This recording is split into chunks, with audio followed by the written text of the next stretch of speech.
I sat in shocked silence as the new COO, Derek Sullivan, announced my entire department's work was redundant and wasteful bureaucracy. After 8 years of meticulously catching vendor billing errors on defense contracts worth hundreds of millions, I was told my position would be eliminated within 60 days.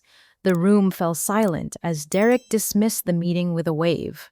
But what Derek didn't know was that my redundant work had been saving the company millions annually, and without my oversight, the vendors were about to make their most expensive mistake yet. My name is Aubrey Mason, and that Tuesday morning in September changed everything I thought I knew about corporate loyalty and integrity. As I walked back to my cubicle in the Financial Analysis Department of Meridian Defense Solutions, my hands were still trembling from Derek's announcement. 8 years of dedication of catching discrepancies that saved our Virginia-based government contracting company millions of dollars, and now I was being told it was all unnecessary. I remember starting at Meridian, fresh out of Virginia Tech with my accounting degree, eager to contribute to something meaningful. Defense contracting felt important back then, knowing that our work supported the men and women protecting our country. I'd worked my way up from junior analyst to senior financial specialist, spending my days poring over vendor invoices and delivery schedules, cross-referencing every line item against our contracts. My old boss, Margaret Chen, had been the previous COO for 12 years. She understood the intricacies of defense contracting, the importance of verification, the potential for costly mistakes. Margaret had protected our reconciliation department, knowing that vendors like Titan Systems, our largest supplier, handled contracts worth hundreds of millions annually. She trusted my sharp eye for patterns and inconsistencies. But Margaret retired 3 months ago, and Derek Sullivan arrived with his pristine MBA from Wharton and absolutely zero hands-on operational experience. His background was pure consulting, all theoretical efficiency models and cost-cutting mandates from the board of directors. In those 3 months, he'd already eliminated the quality assurance department, downsized customer service, and consolidated 3 regional offices. Every morning, I would arrive at 7:30, grab my coffee from the break room, and settle in at my desk, surrounded by dual monitors, displaying spreadsheets that most people would find mind-numbing. But I loved the detective work of it all. Each invoice told a story, and I'd become expert at spotting the plot holes. Take our relationship with Titan Systems, for instance. They supplied specialized components for F-35 fighter jets, radar equipment, and avionics systems. Their monthly invoices typically ranged from $15 to $25 million, and over the years, I'd caught everything from simple arithmetic errors to more suspicious patterns of duplicate billing. Last month alone, I'd identified 3 separate instances where Titan had billed us twice for the same shipment of navigation components totaling $430,000 in overcharges. When I brought it to their attention, they always responded with professional apologies and immediate corrections, claiming database synchronization errors or temporary system glitches. But I'd started noticing the glitches were becoming more frequent and more sophisticated. Where they used to be obvious duplicates, now they were subtle variations, different invoice numbers for identical work, or slight changes in part descriptions that masked repeat billing.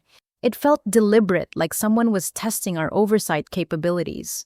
During the meeting where Derek announced our department's elimination, he'd specifically mentioned the smooth processing of vendor payments as evidence that reconciliation was unnecessary.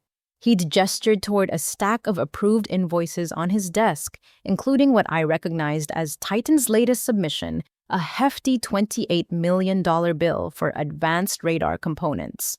After everyone filed out of the conference room, I lingered, pretending to organize my notes, while Derek gathered his materials. That's when I saw it clearly for the first time, the header on that Titan invoice.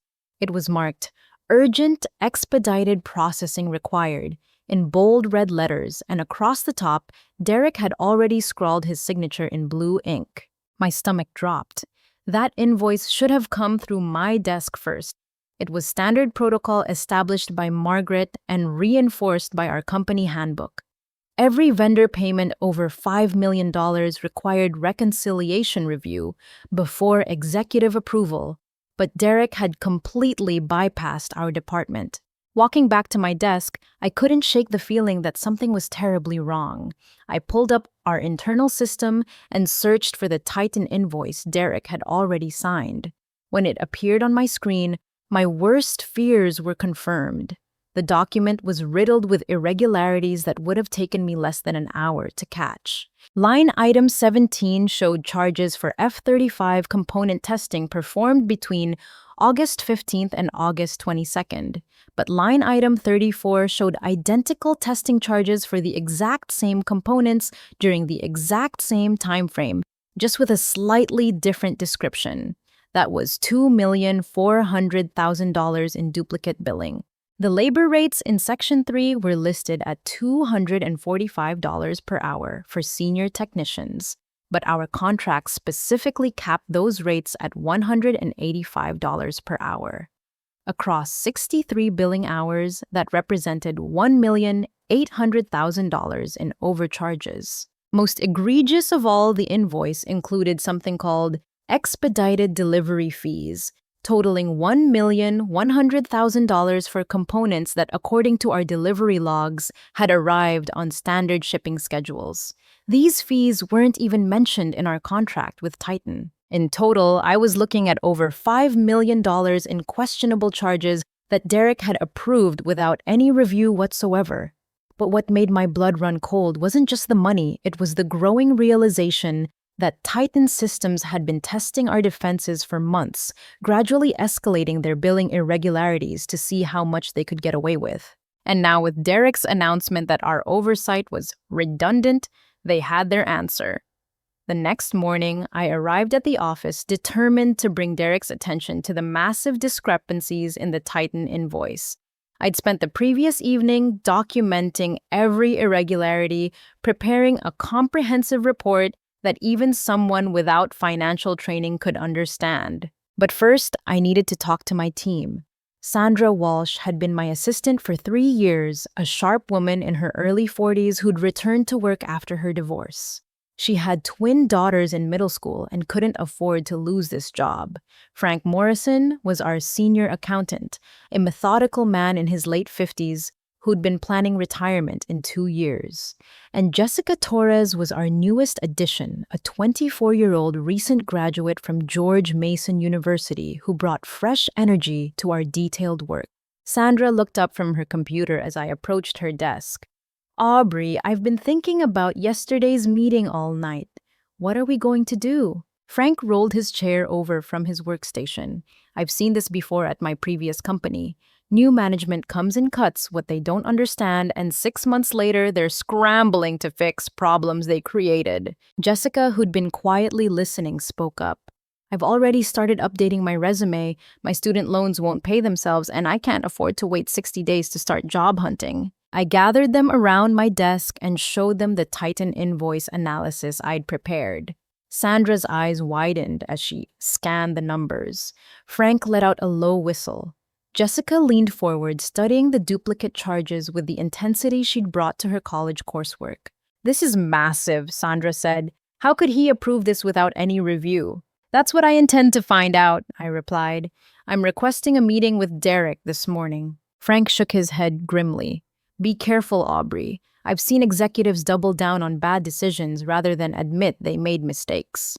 At 10:15, I knocked on Derek's office door. His assistant, Patricia, waved me in.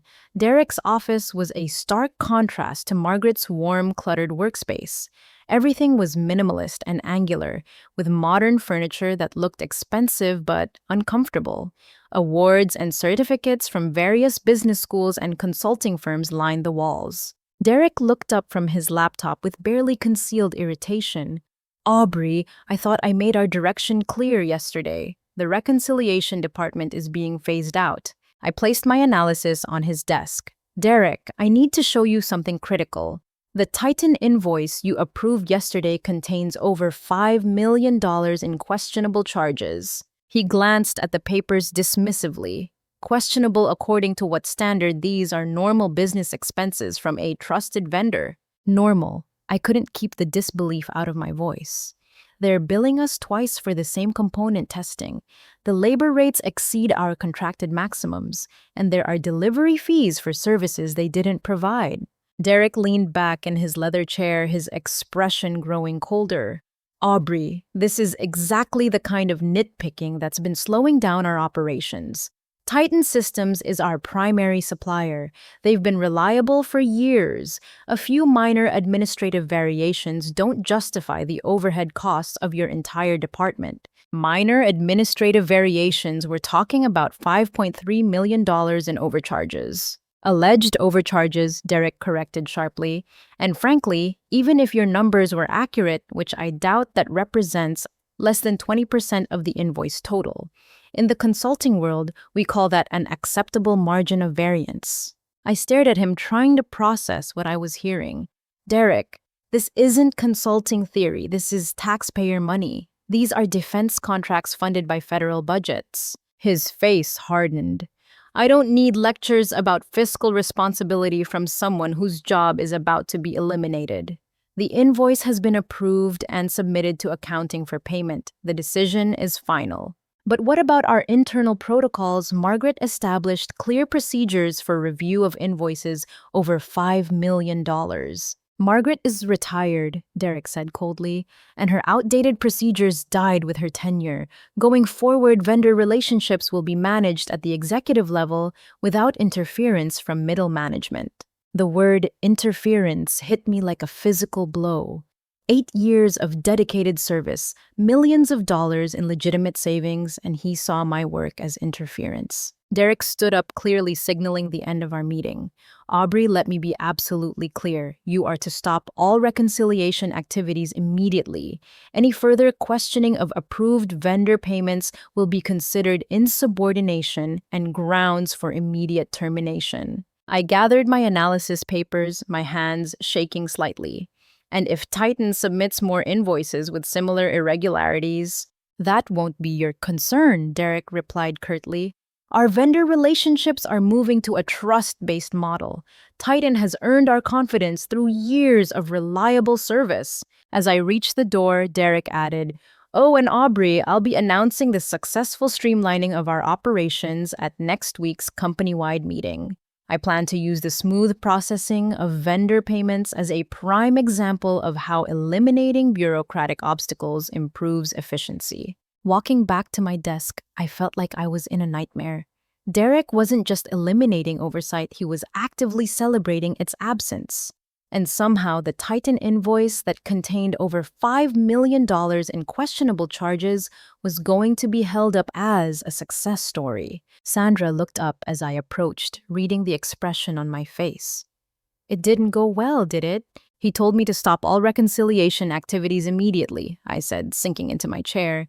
"And he's using the Titan payment as an example of improved efficiency." Frank wheeled over again. "Aubrey, I've been in this business for 32 years. I've never seen a defense contractor willingly walk away from financial oversight. Something else is going on here." That afternoon, Jessica came to my desk with something that made my blood run cold. "Aubrey, I was reviewing historical Titan invoices for a training project and I found something strange." She showed me her laptop screen displaying Titan's billing patterns over the past 6 months. "Look at this progression." In March, they had maybe 1 or 2 minor discrepancies per invoice. By June, it was 4 or 5 irregularities. Last month, it jumped to 8 separate questionable charges. I studied the pattern she'd identified. It wasn't random billing errors, it was a systematic escalation. Each month, Titan had been pushing the boundaries a little further, testing to see how much they could get away with. "It's like they've been conducting experiments," Jessica continued. "Small overcharges at first, then gradually increasing the amounts and frequency." Sandra joined us, looking at the data over Jessica's shoulder. "And now, with Derek eliminating our oversight, they don't need to be careful anymore." That evening, I sat in my car in the Meridian parking lot, staring at the building where I'd spent 8 years of my career. Through the windows of Derek's office, I could see him on the phone gesturing animatedly. I wondered who he was talking to at 7:30 in the evening. As I watched a black Mercedes pulled into the parking lot, a man in an expensive suit got out and walked toward the building. Even from a distance, I recognized him from corporate meetings. Marcus Wheeler, CEO of Titan Systems. Derek's office light was still on when Marcus disappeared into the building. They were meeting after hours, discussing something that couldn't wait until normal business hours, something that required privacy. I started my car and drove home, but I couldn't shake the image of Marcus Wheeler arriving at our building in the darkness. Whatever was happening between Derek and Titan Systems, I was certain it had nothing to do with improved efficiency or streamlined operations. And I was equally certain that the $5.3 million in questionable charges was just the beginning. I spent that entire night staring at my bedroom ceiling, wrestling with a decision that could define the rest of my career. Derek's threats echoed in my mind, but so did Jessica's analysis of Titan's escalating billing irregularities. By 3 a.m, I knew I couldn't simply walk away and let this happen. I called in sick the next day and drove to a coffee shop in Alexandria to meet with Captain James Parker, a retired Navy procurement officer who'd become my mentor during a professional development program 2 years earlier. Captain Parker had spent 28 years managing defense contracts, and he understood the industry's complexities better than anyone I knew. "Aubrey," he said, settling into the booth across from me, "you look like you haven't slept." I explained everything. Derek's elimination of oversight, the $5.3 million invoice, the after-hours meeting with Marcus Wheeler, and the directive to stop all reconciliation activities. Captain Parker's expression grew increasingly serious as I spoke. When I finished, he leaned back and let out a long breath. "This is worse than you realize. I've seen this pattern before, and it never ends well." He pulled out his phone and showed me a news article from 2 years earlier. Remember, Coastal Defense Technologies, they lost a $400 million contract when auditors discovered systematic vendor fraud. The company went bankrupt within 6 months. My stomach tightened. What happened to their oversight? New management eliminated financial reconciliation to improve efficiency, Captain Parker said grimly. "Sound familiar? Their primary vendor had been gradually increasing fraudulent charges for 18 months before anyone noticed. By the time the government auditors caught it, the damage was irreversible." He leaned forward. "Aubrey Defense Contracting isn't like other industries. We're managing taxpayer dollars, and the government has zero tolerance for financial mismanagement. If Titan is systematically defrauding Meridian and your company is approving it without oversight, you could all lose your security clearances. That's career death in this industry. But Derek specifically ordered me to stop investigating." "Then Derek is either incredibly naive or deliberately complicit," Captain Parker replied. "Either way, you have a professional obligation that supersedes his authority. You took an oath when you got your security clearance to protect government interests." I drove home with Captain Parker's words ringing in my ears. That afternoon, I made the most difficult decision of my professional life. I was going to document everything regardless of Derek's orders, but I couldn't do it alone. I called Sandra from my personal cell phone. "Can you meet me tonight?" I asked. "Somewhere private. There's something we need to discuss." We met at a small restaurant in Fairfax, far from anyone who might know us from work. Sandra arrived looking worried, and her expression didn't improve when I explained my plan. "Aubrey, are you sure about this? If Derek finds out, we'll all be fired?" "If we don't do this, and the government discovers systematic fraud, we'll be blacklisted from the entire industry," I replied. "I've seen it happen before." Sandra was quiet for a long moment, stirring her coffee absently. "My daughters need this job. Their father hasn't paid child support in 6 months, and I'm barely keeping up with the mortgage." "I understand the risk," I said gently, "but I also know that if Meridian loses government contracts because of vendor fraud, there won't be any jobs left to protect." She looked up at me, her jaw set with determination. "What do you need me to do?" The next morning, Sandra and I arrived at the office early before Derek typically came in. I accessed our invoice management system and began systematically documenting every Titan irregularity from the past 6 months. Sandra worked on gathering supporting documentation, delivery schedules, and contract specifications. Frank arrived at his usual time and immediately noticed our unusual activity. When Sandra quietly explained what we were doing, he didn't hesitate. "Count me in," he said simply. "I'm too close to retirement to start my next career in an industry that won't hire people with fraud on their records." Jessica was the most surprised when we brought her into our project. Her face went pale when she understood the scope of what we were investigating. "Could we really go to prison for this?" she asked. "If the government determines that Meridian knowingly approved fraudulent invoices, yes," I replied. "Conspiracy charges, fraud charges, potentially even charges related to national security if classified contracts are involved." Jessica's hands trembled slightly as she pulled up historical Titan data on her computer. "Then we have to do this right." Over the next 3 days, working in careful secrecy, we assembled a comprehensive picture of Titan's billing irregularities. The pattern was even worse than I'd initially realized. In January, Titan's invoices contained an average of 1.4 discrepancies per month, typically small overcharges totaling less than $50,000. By March, that had increased to 2.8 discrepancies, averaging $120,000 monthly. June showed 5.1 irregularities worth $340,000. But the September invoice, the one Derek had approved without review, contained 12 separate questionable charges totaling $5,307,462. "It's not just escalation," Frank observed, studying our data. "It's systematic conditioning. They've been training us to accept larger and larger irregularities." Jessica made an even more disturbing discovery. "Look at this," she said, pointing to her screen. I cross-referenced Titan's billing patterns with Derek's approval timeline. The irregularities started increasing exactly 3 weeks after Derek took over from Margaret. Sandra looked up from her documentation. "You think they knew about the management change in advance?" "I think they were waiting for it," I replied. But the most shocking discovery came when I decided to research Titan's corporate structure. Using public business databases, I traced their ownership through several subsidiary companies. What I found made everything click into place. Titan Systems was partially owned by Efficiency Solutions, consulting a business advisory firm, and Derek Sullivan had been a senior partner at Efficiency Solutions before joining Meridian 3 months ago. I stared at the corporate filings on my screen, my hands shaking.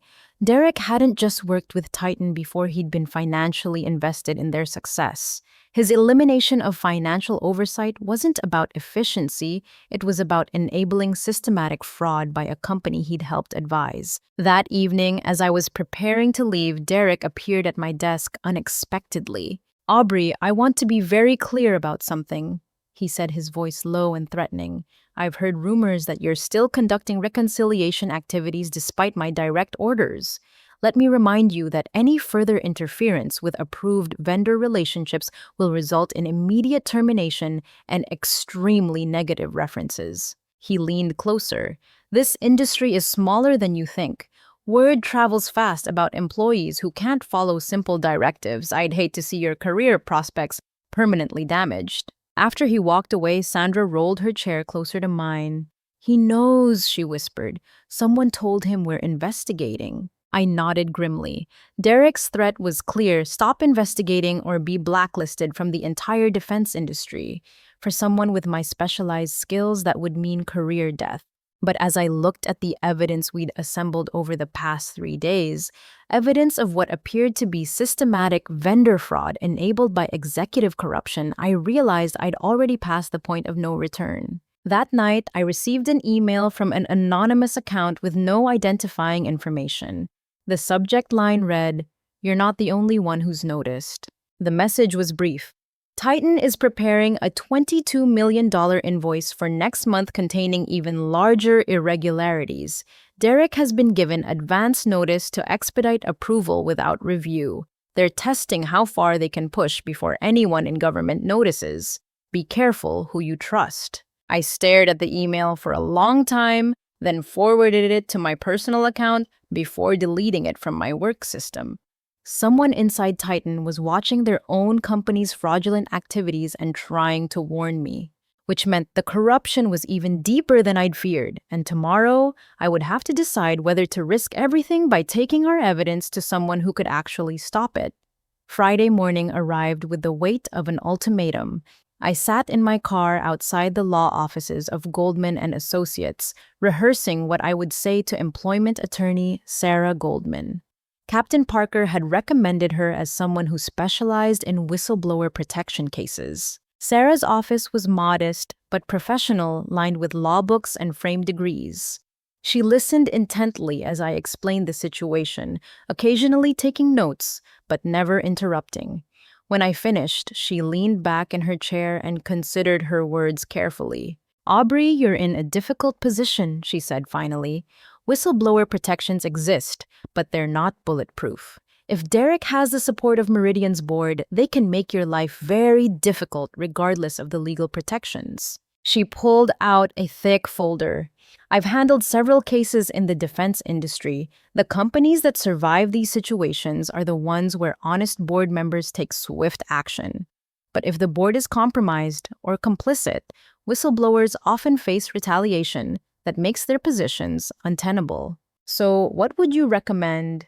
Sarah opened her laptop and pulled up Meridian's corporate structure. "Your board includes some interesting members.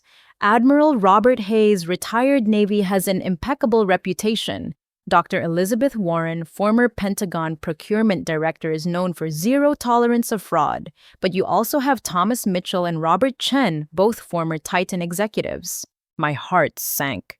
So half the board has connections to Titan. Potentially, but Admiral Hayes chairs the audit committee, which gives him significant influence.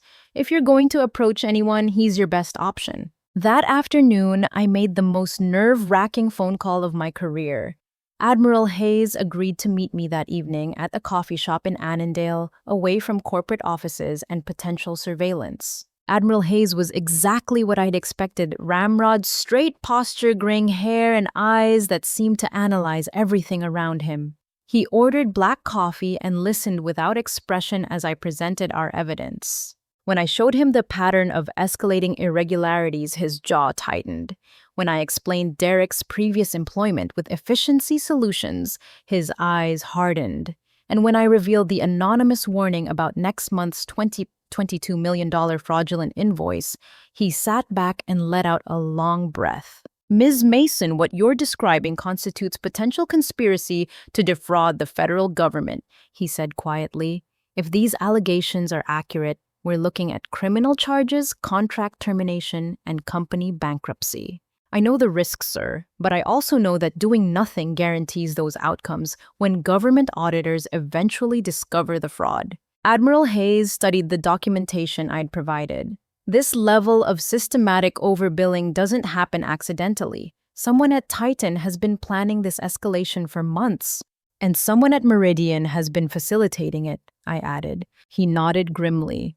"I'll need 48 hours to investigate quietly. Can you continue documenting without alerting Derek to our conversation?" "Yes, sir, but I should warn you, he's already suspicious of my activities. He's threatened termination and negative references if I continue investigating." Admiral Hayes' expression grew cold. "Ms. Mason, threats against employees who report potential fraud are illegal under federal law. Document every interaction with Derek from this point forward." Monday morning brought immediate escalation. Derek called me into his office before I'd even reached my desk. "Aubrey, I've been reviewing your computer activity logs," he said, gesturing to a printed report on his desk. "You've been accessing historical invoice data extensively over the past week. This is in direct violation of my instructions." My stomach dropped. I'd forgotten about the automated logging systems that tracked all user activity. "Derek, I was completing final documentation before the department's elimination." "Don't lie to me," he snapped. "I know exactly what you've been doing. You've been building some kind of case against Titan Systems, probably hoping to make yourself indispensable by manufacturing problems that don't exist." He stood up and walked around his desk to tower over me. "Here's what's going to happen. You're being placed on administrative leave pending termination. Security will escort you out this morning and you'll surrender all company property, including your computer and access cards." "Derek, you can't fire me for doing my job." I can fire you for insubordination and failure to follow explicit directives, he replied coldly. And before you consider any foolish notions about whistleblowing or legal action, remember that I have extensive documentation of your performance issues and attitude problems. What performance issues? My reviews have been excellent for 8 years. Derek picked up a thick folder from his desk. Funny thing about performance reviews, they can be amended when new information comes to light about an employee's reliability and judgment. The threat was clear. Derek had been building a false case against me, creating documentation that would justify my termination and discredit any allegations I might make. You have 1 hour to clean out your desk, Derek continued. And Aubrey, if you breathe a word of your conspiracy theories to anyone, I'll make sure you never work in defense contracting again. As I walked back to my desk, escorted by a security guard, I felt the eyes of my colleagues on me. Sandra looked stricken.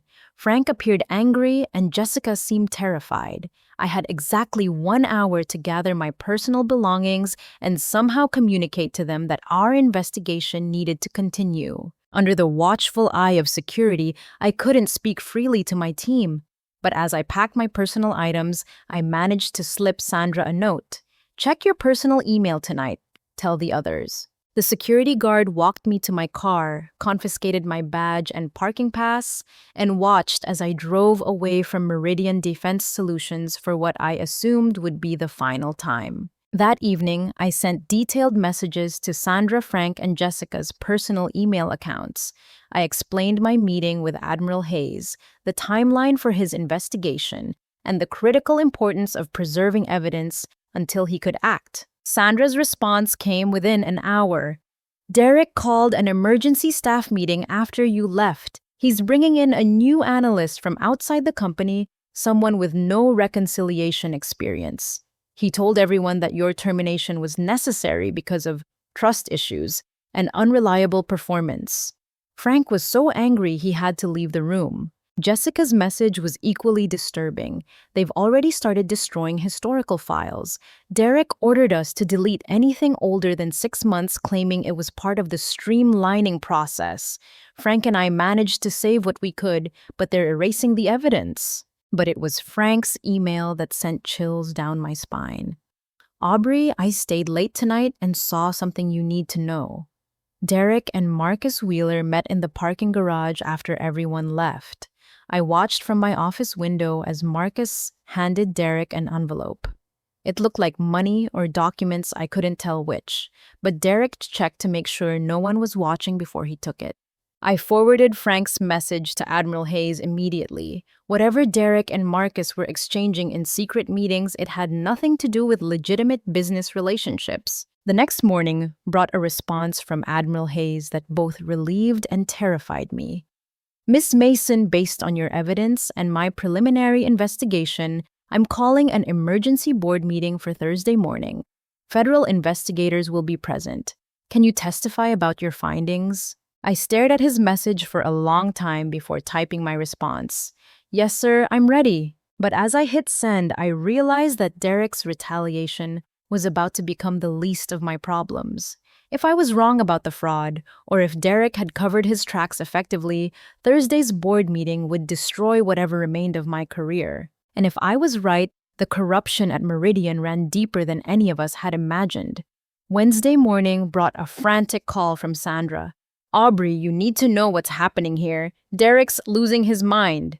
I was in my apartment, still adjusting to the strange reality of not going to work, when Sandra's voice jolted me into alertness. He called an all-hands meeting yesterday afternoon, Sandra continued breathlessly, told everyone that the reconciliation department's elimination was so successful that he's implementing immediate changes across the entire financial division. What kind of changes? All historical reconciliation files are being destroyed. He's ordered complete deletion of everything older than 3 months. Says it's about forward-looking efficiency and eliminating outdated processes. My blood ran cold. Derek wasn't just covering his tracks, he was obliterating the evidence entirely. Sandra, please tell me you and Frank saved copies of everything. We did what we could, but Aubrey, there's more. Derek announced that he's accelerating the payment approval process for all major vendors. Instead of the standard 30-day review cycle, he's implementing immediate payment upon invoice receipt. I sank into my kitchen chair, the implications hitting me like a physical blow. Derek was creating an environment where vendors could submit fraudulent invoices and receive payment within days, with no review period that might catch irregularities. "There's something else," Sandra said quietly. "Derek hired his replacement for you yesterday, some guy named Brad Thompson from outside the industry. No experience with defense contracting, no knowledge of our vendor relationships, and Derek specifically told him that his job was process management, not content verification." After Sandra hung up, I immediately called Admiral Hayes. His assistant informed me that he was in meetings all day but would call me back that evening. The waiting was agony. That afternoon, Jessica sent me a message that confirmed my worst fears. "Derek submitted a memo to the board this morning recommending immediate payment of all outstanding Titan invoices. He's claiming that payment delays are damaging vendor relationships and threatening contract fulfillment." I knew exactly what that meant.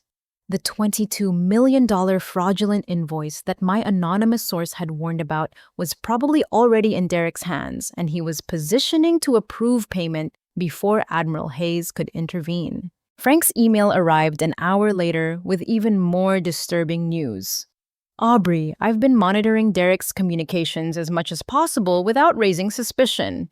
He's scheduled another private meeting with Marcus Wheeler for tonight, and he's booked the executive conference room after hours.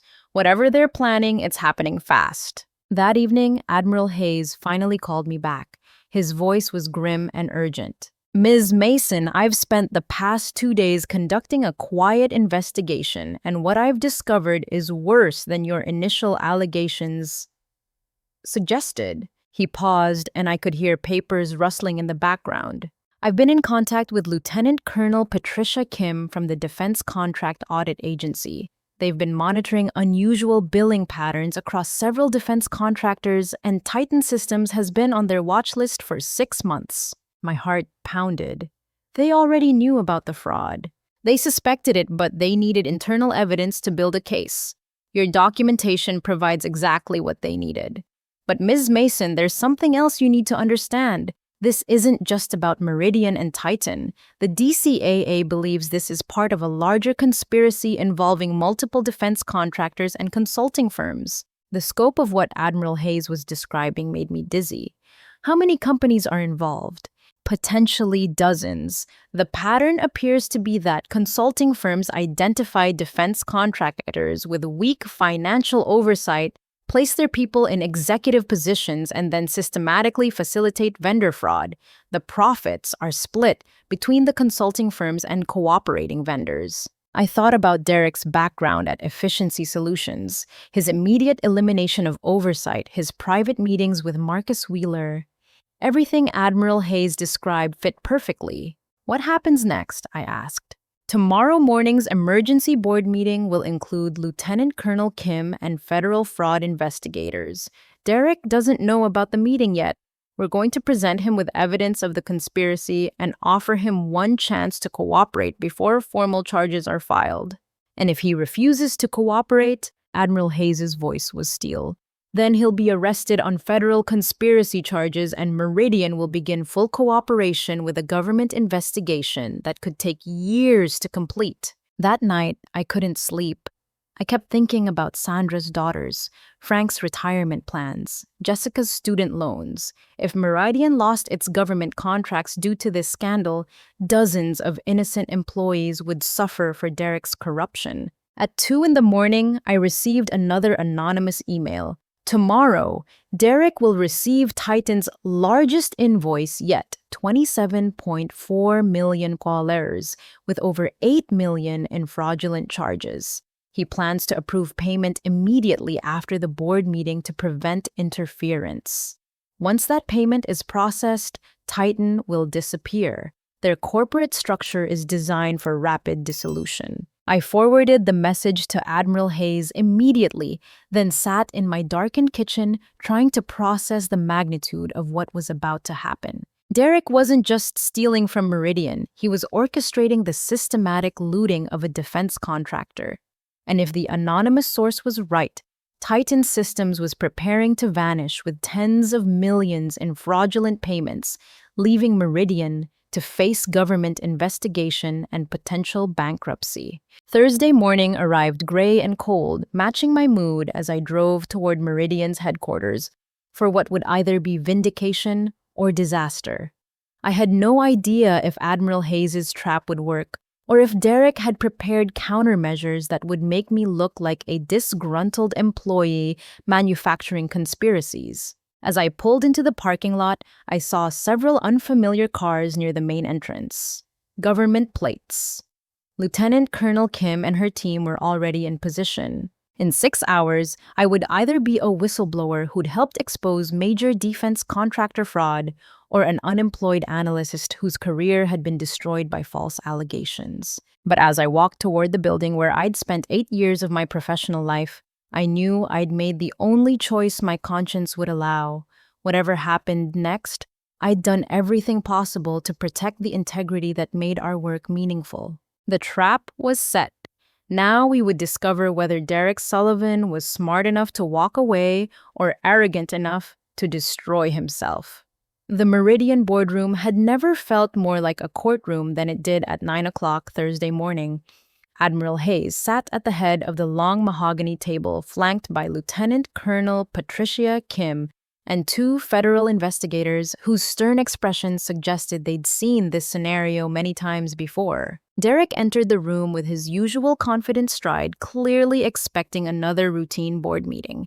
His expression shifted to confusion when he saw the government officials, then to barely concealed panic when his eyes found me, sitting near the back of the room. Admiral Hayes. Derek, said, his voice controlled but strained. I wasn't aware we were having visitors today. Please take a seat, Derek, Admiral Hayes replied calmly. We have some serious matters to discuss. Derek remained standing, his eyes darting between the federal investigators and me.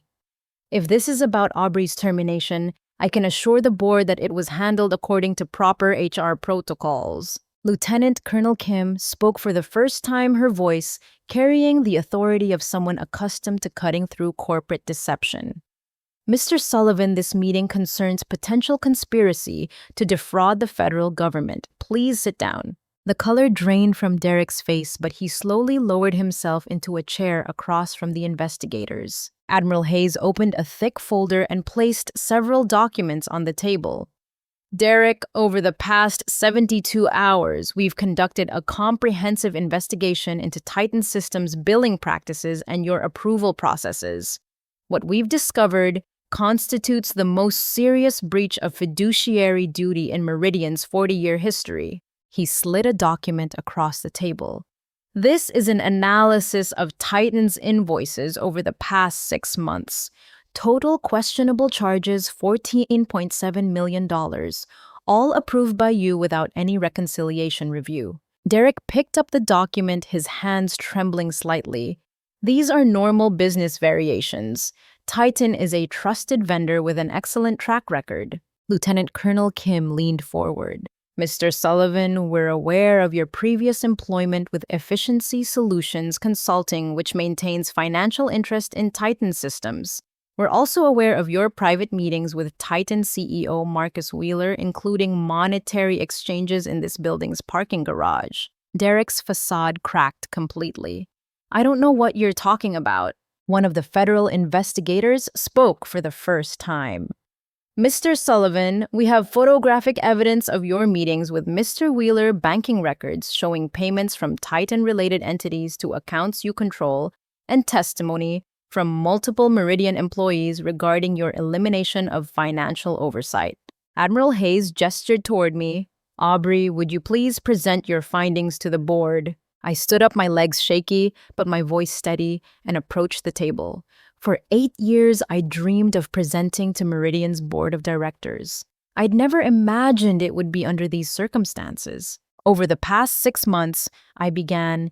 Titan Systems has systematically escalated fraudulent billing practices, testing our oversight capabilities with increasingly blatant irregularities. I placed my documentation on the table, pointing to specific examples as I spoke.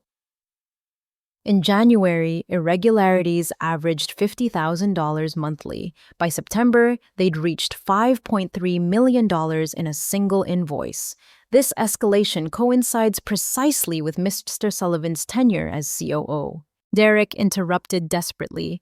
These allegations are coming from a disgruntled employee who was terminated for insubordination and poor performance. Aubrey has been trying to manufacture problems to make herself seem indispensable. Admiral Hayes's expression grew cold. Derek, we've reviewed Aubrey's performance evaluations for the past 8 years. Every single review rates her as exceptional or outstanding.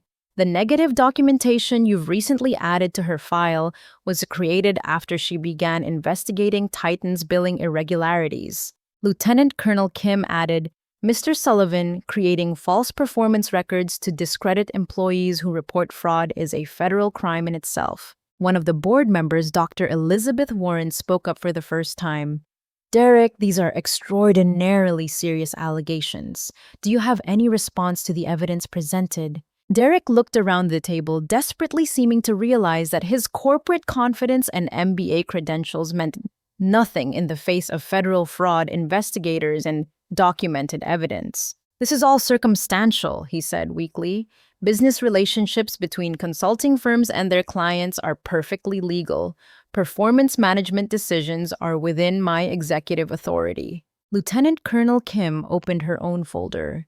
Mr. Sullivan, 30 minutes ago, our agents arrested Marcus Wheeler at Titan's headquarters. He's currently providing detailed testimony about your conspiracy to systematically defraud Meridian and other defense contractors. Derek's face went completely white. Mr. Wheeler has admitted that Titan has been deliberately submitting fraudulent invoices with your advance knowledge and approval for the past 4 months. She continued. He's also confirmed that payments totaling $270,000 were made to your personal accounts as compensation for eliminating financial oversight. The room fell completely silent. Derek stared at the table, his corporate arrogance completely shattered. Admiral Hayes leaned forward. Derek, you have 2 options. You can cooperate fully with this investigation, return the money you received, and accept immediate termination. Or you can maintain your innocence and face federal conspiracy charges that carry potential prison sentences of 10 to 20 years. Derek looked up, his eyes darting around the room like a trapped animal. I never intended for this to go so far. Marcus convinced me that the billing irregularities were legitimate business practices. He said all defense contractors accepted these kinds of variations. So you admit to knowing about the fraudulent charges? Lieutenant Colonel Kim asked. Derek hesitated, realizing he'd just confessed to criminal knowledge. I thought they were within acceptable parameters. Mr. Sullivan, Admiral Hayes said grimly, $5.3 million in fraudulent charges on a single invoice is not within acceptable parameters by any professional standard. One of the federal investigators stood up. Mr. Sullivan, you're under arrest for conspiracy to defraud the federal government. You have the right to remain silent. As Derek read his rights and escorted from the room in handcuffs, Admiral Hayes turned to address the remaining board members. Ladies and gentlemen, we have approximately 4 hours before this story becomes public knowledge. We need to implement immediate damage control measures to preserve Meridian's relationship with the Department of Defense. Dr. Warren nodded grimly. What's the extent of the financial damage? Lieutenant Colonel Kim consulted her notes. Titan Systems received approximately $23.4 million in fraudulent payments over the past 4 months. However, under federal law, companies that cooperate fully with fraud investigations can recover these funds plus penalties. Admiral Hayes looked directly at me. Aubrey, the board needs to understand something. Without your courage in documenting this conspiracy and bringing it to our attention, Meridian would have faced complete contract termination and potential criminal charges as a company. He paused, letting that sink in. Instead, because of your actions, we're positioned to be viewed as victims of fraud rather than participants in it. Dr. Warren stood up. In light of these revelations, I move that we immediately reinstate Aubrey Mason with full back pay and a promotion to Director of Financial Integrity. Her new department will have expanded authority to investigate any and all vendor relationships. The motion passed unanimously. As the meeting ended and the federal investigators departed with boxes of evidence, Admiral Hayes approached me privately. Aubrey, I want you to understand something. What you did required extraordinary courage. Most people in your position would have kept quiet to protect their jobs. I thought about Sandra's daughters, Frank's retirement plans, Jessica's student loans. Admiral, I couldn't let Derek destroy this company and everyone who depends on it. He smiled for the first time that day. That's exactly why you're the right person to make sure this never happens again. As I drove home that afternoon, I realized that my redundant work had just saved Meridian Defense Solutions from bankruptcy, protected dozens of jobs, and helped expose a conspiracy that threatened the integrity of defense contracting across the entire industry. Derek Sullivan had been wrong about many things, but he'd been spectacularly wrong about the value of financial oversight. And tomorrow, I would begin rebuilding the safeguards that would protect Meridian for years to come. 6 months later, I sat in the same conference room where Derek had once called my work redundant, but everything about my circumstances had changed.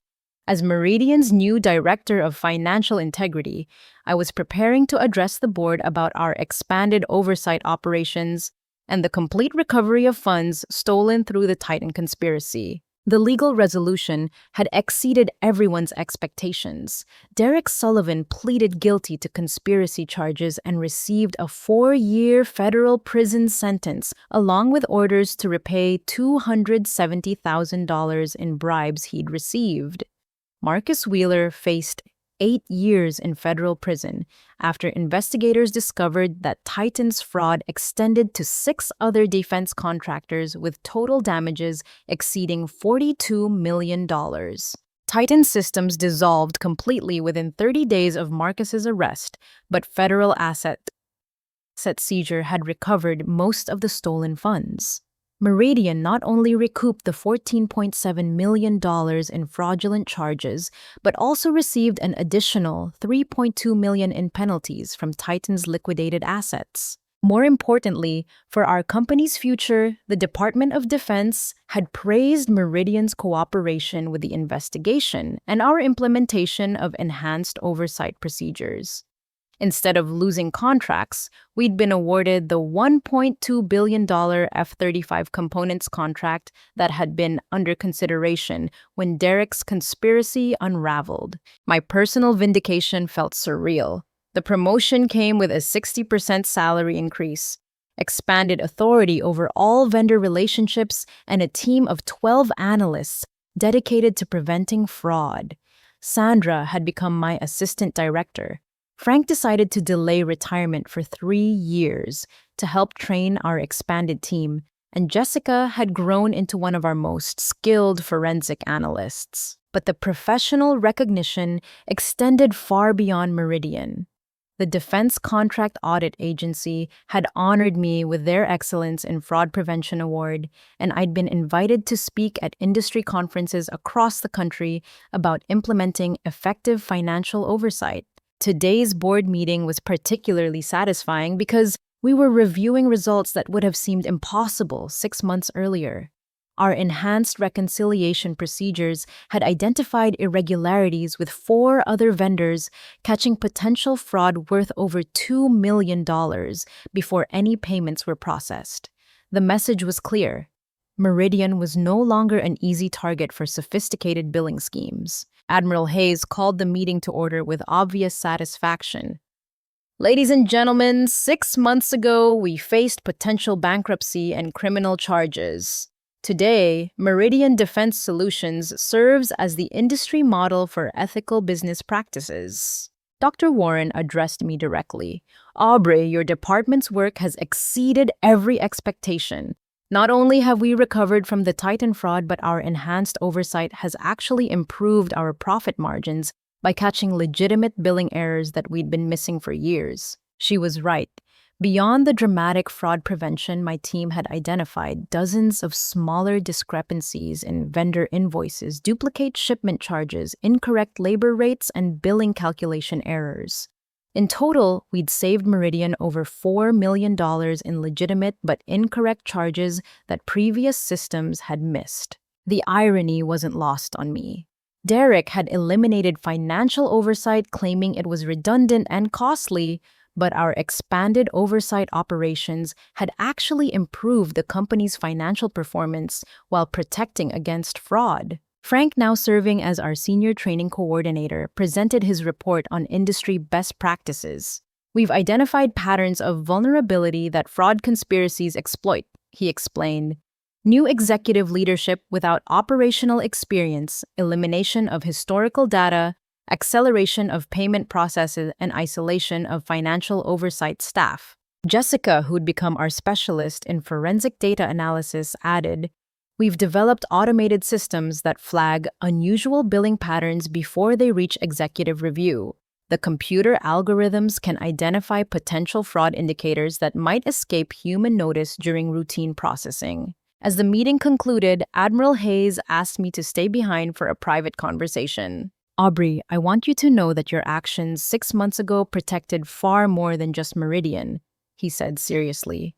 "The FBI's investigation into Efficiency Solutions Consulting has uncovered a network of fraud that spans dozens of companies and hundreds of millions in stolen government funds." He handed me a folder marked "Confidential." "Your documentation and testimony helped federal prosecutors build cases against 17 individuals involved in defense contractor fraud. Without your courage, this conspiracy might have continued for years." Opening the folder, I saw names and companies I recognized from industry publications. The scope of the corruption had been far larger than I'd imagined. "Admiral, when I started investigating Titan's billing irregularities, I thought I was just doing my job. I never realized we were uncovering something this extensive." He smiled. "That's exactly why your approach was so effective. You focused on the work itself, the integrity of the process, rather than trying to prove any specific theory. Your dedication to accuracy and completeness made your evidence unshakable." As I prepared to leave that afternoon, I reflected on the lessons learned from this experience. Standing up for principle, even when it seems impossible, can lead to outcomes beyond imagination. My redundant work had never been about the money saved or the recognition received. It had been about protecting the integrity that makes our entire system possible. I kept Derek's old nameplate on my desk, not as a trophy, but as a reminder that arrogance and corruption ultimately defeat themselves. His attempt to eliminate oversight had actually resulted in stronger safeguards than had ever existed before. Training new analysts had become one of my favorite responsibilities. I emphasized that their work protected taxpayer dollars, supported national security, and maintained the trust that made defense contracting possible. Every detail mattered because the cumulative effect of careful oversight was the preservation of integrity itself. As I looked out my office window at the American flag flying over Meridian's headquarters, I understood that my career had found its true purpose. The work we did every day, checking invoices and verifying charges and documenting irregularities, wasn't just financial analysis. It was the foundation of ethical business practices that honored the trust placed in us by the American people. Derek had been spectacularly wrong about redundancy. In a world where corruption seems increasingly commonplace, the vigilant protection of integrity is never redundant. It's absolutely essential. The experience taught me that sometimes the most important battles are fought not for recognition or advancement, but for the principle that honesty and accuracy matter more than convenience or profit. And when those battles are won, the satisfaction reaches far deeper than any personal achievement. Today, I continue training analysts to catch billing irregularities, not because the work is glamorous or exciting, but because it represents something fundamental about who we choose to be as professionals and as citizens. Every fraudulent charge we prevent, every irregularity we catch, every conspiracy we uncover reinforces the idea that integrity isn't just an ideal, it's a practical necessity that protects everything else we value. Have you ever found yourself in a situation where doing the right thing seemed impossible, but you did it anyway? I'd love to hear about times when standing up for your principles led to outcomes you never expected.